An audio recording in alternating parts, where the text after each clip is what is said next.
What's up, guys? Iggy here with Faltacunlimited. It's been a hot minute. I'm sorry. I've been balls to the wall between outside projects and inside projects, and I've been getting a lot of stuff done. I just did a police department order for like 25 or 26 holsters, so I was just able to get those out and keep on moving. Today, interesting video. It's a basic IWB. It's a Glock 19. Nothing special, no bells and whistles, but it is going to be reviewed at this channel called One Round Left. You can go ahead. This is the channel right here, and this is what the this is what it looks like. And so you're going to see the two holsters I built today, or if one, I don't know if I'll film the other one, on his channel as a review. But I get asked a lot, tips and tricks on buffing, and then tricks on doing the router. And I'm just going to go a little bit in depth. So kind of a start to finish on how to place it with the trim jig, cutting it, and how to get like less shake on the router, and just kind of help you guys dial it in. Now, for the more seasoned folk, this might be extremely boring to you. Maybe you'll pick up something, but that's completely up to you guys. I don't know how, you're definitely going to know what I do. So this one's just going to be a quick all around. This is exactly how I do it. And this is how it's going to be, literally start to finish.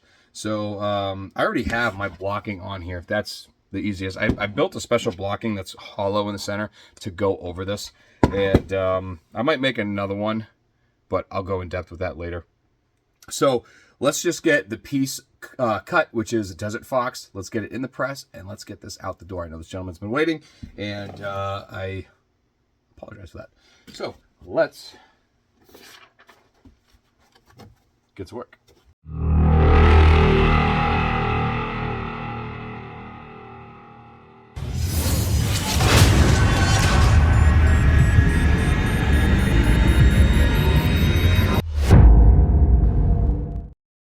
Now, when you guys are cutting a piece of KYDEX, you don't want to, go to here. Obviously, you don't want this whole thing. You don't want to line it up. Now, if you do a small piece that's just large enough, you're gonna need the neoprene sheet. We're not gonna do that because it is always better to get the seal in the KYDEX. Now,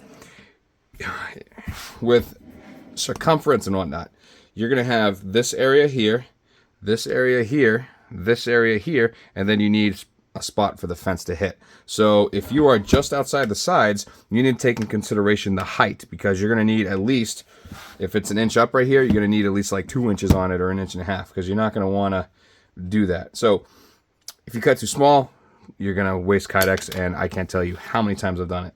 So from here, I'll cut right there. That's more than enough, and we can go each way with it. But more than enough. One single score with a very fresh blade, and that'll get that going. And after this is already prepped like it is, generally you could get them already prepped. You don't have to worry about it. We're going to go ahead and cut it, and I'll give you a couple of tricks with that. But let's set up the fence for the vacuum. First things first, it is always a good idea to have a piece of mesh or something on the bottom of your mold. You could have those little felt pads for your chairs so they don't scratch your flooring, or for a couple bucks on Amazon you could get these screens and cut them to fit. So I put that on there, and what that does is it allows the air to have a channel to go underneath and suck out pretty well. So let's set up the fence right now, and then let's get going. I'll loosen this up, and I'm not going to put it directly on it. What you're going to want to do is, our KYDEX is 0.08. In all technicality, as long as you're 0.08 away, it's going to seal. I'm going to give it a little bit of room because our piece is a little bit larger, and that's more than enough for us. And then I'll just lock this down, and then move on to the next step, which is putting the KYDEX in the oven. First things first. Clean that up. You don't want any debris on here. Debris on here means debris on this. So we'll go ahead, we'll spray this as well, throw it in there. And since it's hard to do all this with one hand, I cut you out a little bit. So it's in there, it's all clean, blew it off, flatten this out, and push it down 380 degrees for 105 seconds. So we'll let that count down. Once the KYDEX reaches a minimum of 370, I will, oh, not 370, I'm sorry. Yeah, 370. Once it reaches a minimum of 370, I will pull it out. Probably be around 374, I'll take it. And then it's gonna go right on that. First thing I'm gonna do, spray the mold. Make sure there's nothing on it, because any dirt on there is now gonna transfer to your holster. To pretty much center this, so I got my fingers underneath, and I'm checking for the mold, and I'm just guessing that it's in the center. And then we'll find it, push down, and hit the button. We'll let it do its thing real quick. It looks all good, and we'll cool it.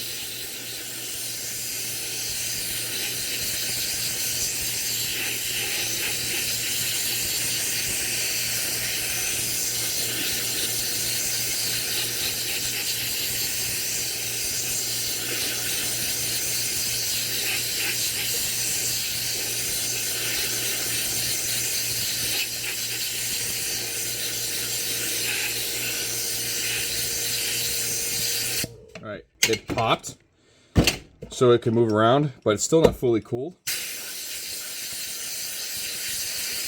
So I'll hit it for a little bit, but it's strong enough where it's not going to bend. So I'll pop the mold out, then I'll hit it inside.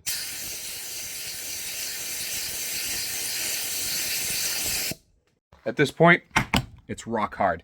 So, well, or plastic hard, whatever you want to call it. But now I'm just going to drill. Because it's a lot easier to do it in this stage to drill and get everything all set because it's more rigid. So there's going to be less flex while you're drilling, which is a good thing to have. So let's go ahead, set it up, and we're just going to drill it. Now the drill bit I use is 7/32. The reason why I use 7/32, it's a hair larger than the barrel that we use for the nut. So, or the threaded post. So just go ahead, get that on there, and because my blocking doesn't have pins on it for drill indicators, I'm going to take the foamy, line it up, and then mark where that's going to go. And then I'll just go ahead and drill those 3 holes. That way you still have adjustable can. Then we'll go ahead and take our countersink tool. I use the countersink tool for deburring, and Holstersmith now carries it. They've carried it for a while, but I think I bought it before they carried it. I'm not sure, but it works awesome. We'll go ahead and get that. I have gotten them in the past where they were way too sharp and they just ate too much, and you have to dull them out a little bit. At this point, trim. Now next step is the bandsaw. Now what I'm going to do is, you'll see it here, is I'm going to cut as close to the trim jig as I possibly can, but I'm also going to leave probably like an 1/8 inch of gap. The less gap you have, the less chatter you'll have on the router. The more gap, the more prone you are to have an accident. And we don't want an accident on there because you're going to lose a finger. So we'll cut very close to the mold without cutting the mold or the trim jig, and go on from there.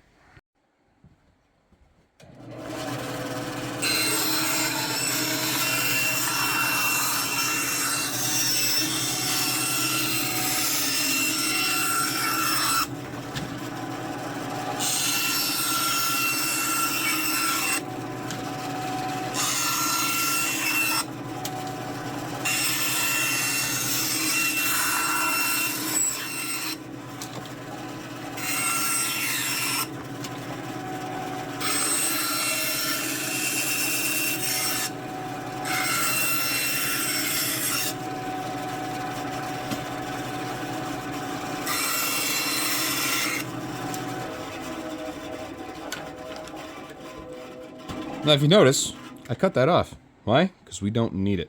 You could add it on, or you could keep it on if you want. I personally cut it without.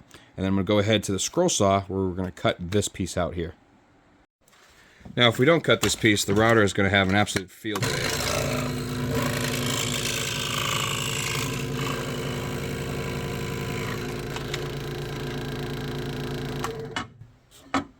Now, if you don't have a scroll saw, you can continue using the bandsaw. However, it's a lot easier with a scroll saw, so I highly recommend it. The reason why it's easier is because the blade is smaller. It allows you to scroll. Go figure. So now, router time. Now, I've had this bit on for thousands of holsters, and it's time to put a new one in, but I'll do that later on. But it is the Frood 50-501, and that's what you want to use. It's absolutely perfect for all of our needs. There's literally nothing else that you need. Now, mine's still pretty sharp because the different thicknesses of the trim jigs allow it to use different parts of the blade, but I do keep an extra on hand. They're about $28 in that area for these. You can get them right on Amazon with next day shipping.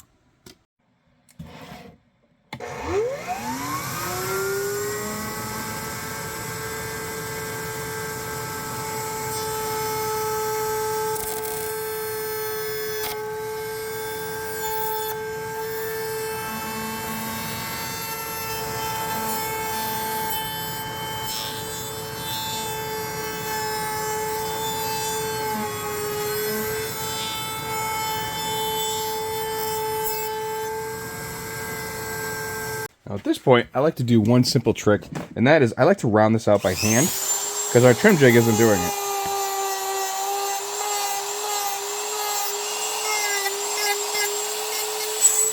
And obviously it's important to not drop the Dremel. Now when we do the buffing, it is a 800 grit sanding disc. It's a spider wheel from Holstersmith, and I am not hitting it perpendicular to it. I'm actually hitting it on the side, so probably about a 45 degree angle right on the sides, moderate pressure, because if you hold it and push it in, it's going to melt right into it. So keep a steady movement all the way around and make sure you get into those nooks and crannies. And then I'll flip it, and then we'll do the other side as well.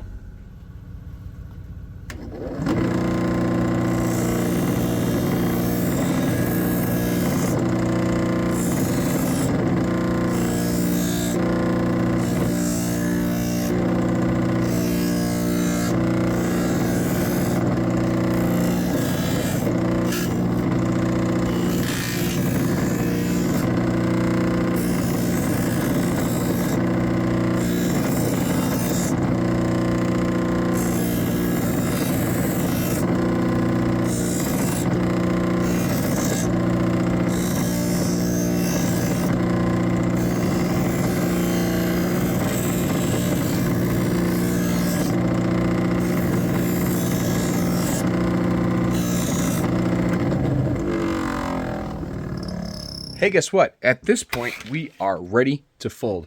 Now you can see the edges, if it focuses, pretty smooth, pretty rounded, not sharp.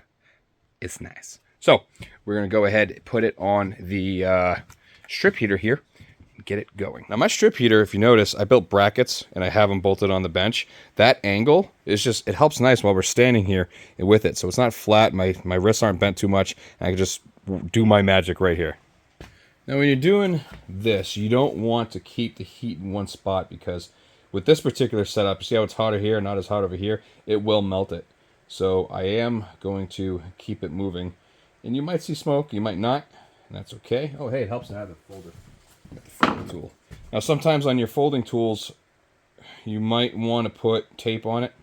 I've done this one so many times, I know for a fact that this does not need tape on this. It's like the perfect size. So it's starting to get flexible, then I'll flip it and get it in the other side just so it heats up evenly. Because if you heat one side more than the other, it'll pull it. And you know what I'm talking about if you do pancake style and you bend it after. So alright, I'll shut this off and get this to cool.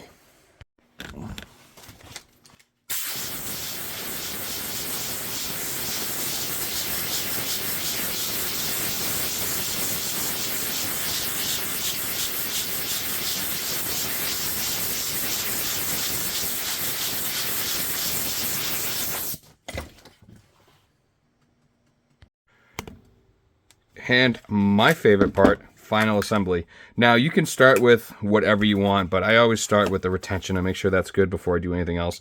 So we're going to put our 1/4 inch Chicago post in here. We're going to do the 3/8 right there on both of them. And now this is 0.4375. And the way I've been doing this for so long is once the end of the screw is pretty much flush with the back of these, retention is pretty good.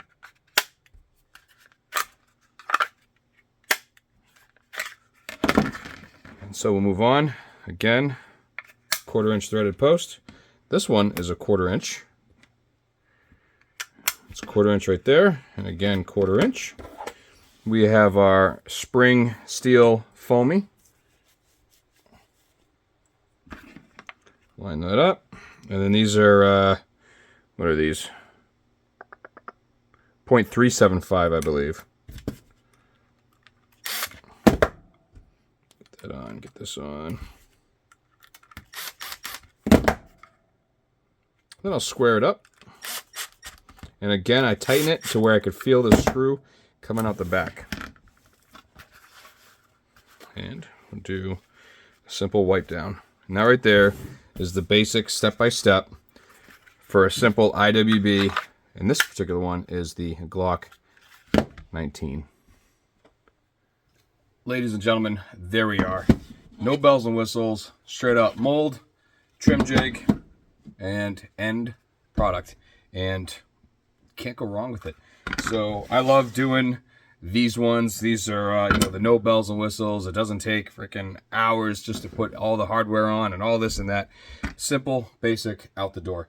This gentleman has another holster. I'm going to go ahead and knock that out. It's an HK USP 45. I already did a video on this before. As you can see, I had to modify it to fit the mold, or to fit the gun itself. But I'll knock that out, and these will be in the mail tomorrow. But it's like 10 o'clock and absolutely pouring out. I got one holster left in me, and then I got a few other things I got to do, and I'm setting up an area to have a dedicated area for 3D scanning. So it's going to be pretty good. Finally, I ended up selling a laser I had never used. It took up like 5 feet of bench space, so I'm going to go ahead and get that going. I got a lot of pale horse molds that just came in, which means more orders are going to go out faster, and I am continuing. I have all of January done, and I have like 4 left of February, and then I'm still going through March as well. So things are moving pretty well. I have a couple things slowing me down, but all in all, things are getting good. So I'm hoping to be caught up pretty soon. So as long as I keep going, we will be good. But on that note, thank you guys for watching. Hopefully you caught a trick or two or something that'll help you in your process with how I do it. I'm pretty open with you guys. And just the fact that closer you cut to the trim jig is the easier it is on the router. And as long as you're on the router, you're pushing down and slowly going, because you want to keep pressure on that, otherwise it'll fling out and then you can lose a finger. Huge shout out to Holstersmith, the knife kits. They provide all the material that you see I use in these videos, and I wouldn't be where I am without them, and of course without you guys. So I have an idea for the 15,000 subscriber giveaway, and I think it's going to be pretty epic. It's going to take some time to come in. So we might hit, I don't know, 16,000 subs by the time it comes in, but it's going to be a pretty big giveaway. It's going to be a little bit pricey. So I'm going to get that going and get everything all set up. So thank you guys. I will see you on the next one. Keep moving forward. I love you. Bye.